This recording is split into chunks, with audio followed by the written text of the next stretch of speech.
Business on Purpose podcast. Why won't the people who report to me just do what I ask them to do? The short answer, because you hadn't motivated them yet. Hey, it's Scott Beebe with the Business on Purpose podcast. It is time to be liberated from the chaos of working your business and to receive life. That's what we're here for. Every time we turn on this microphone.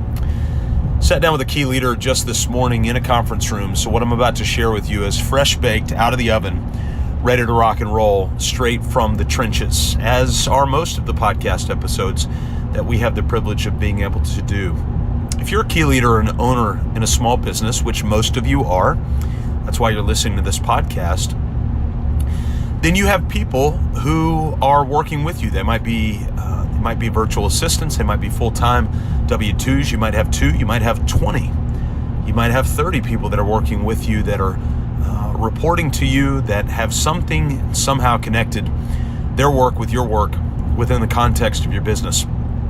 And yet, you still have that looming frustration of why won't they just do what I'm asking them to do, or why do they have to constantly push back all the time? Do I have to be clearer than what I am? Well, there's a difference between managing, leading, and coaching. So what I want to suggest to you, in fact, what I will strongly suggest to you, is you need to begin moving from a manager to a coach. Not a consultant, it's very different, but from a manager to a coach.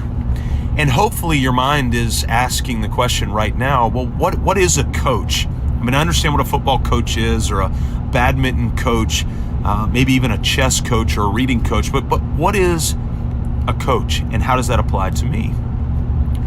There are 6 elements that we have merged together over the passage of time and culminated this morning within the Real Life in the Trench conference room of a heroic small key leader. So the business owner was not in the room, but I have shared this with other business owners throughout today, and the feedback has been overwhelming, so I thought I would share it with you. Number 1, the ability to assess and recruit talent. It's the first element of being a great coach, the ability to assess and recruit talent. I'm not going to give much commentary on this. It's pretty straightforward. If you want A-level results, you're going to need to get some talent in the room.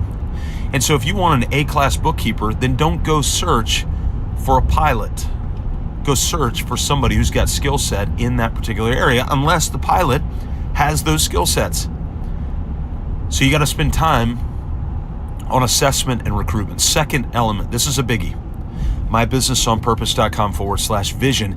If you do not have the anchor of vision, values, mission, fundamentals, something that is locked down and is immovable, then you will always struggle to be a great coach in your business. Here's why. Team member comes to you and questions something about you. So let's say that you ran a project and the project was budgeted to run about a 20% margin and it ran a 15% margin. Well, in the team member's mind, you've got no business getting frustrated. You still earned 15% on the job. But in your mind, you're thinking, we did not meet what we were budgeted to meet. This literally happened a couple of days ago, and the team member said, well, isn't 15 good enough? Well, you can answer with no and immediately turn that team member away. You can answer with and immediately allow that team member to believe that coming in subpar performance is okay.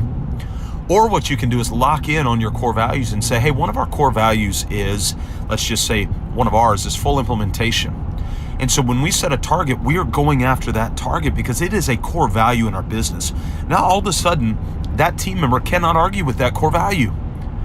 They are subject to that core value as a team member within the business. But if you don't have that anchor there, you will never get to the point where when they push back at you, that you're going to be able to respond with great clarity. You've got to have those things fixed, and you have got to be revisiting those all the time. Mission statement, core values need to be reviewed every single day. Vision story, once a month. We've even got some businesses that have started to write down core fundamentals. So that's number 2, is have your anchor of vision, mission, values, and fundamentals written down and reviewed on a regular basis. Number 3, element of a great coach, the third element of a great coach, is the ability to have the patience to ask great questions. Again, John Maxwell, that great book, Great Leaders Ask Great Questions. You need to have the patience, that word is there intentionally, the patience to ask great questions. Somebody says something to you, you cannot immediately fire back with a response, you will push them away. A great coach pauses and asks a great question. If you don't know what to ask, simply, Chris Voss, Never Split the Difference, simply mirror what they just either stated or asked. So if they state a question, simply repeat that question back to them in the form of a question.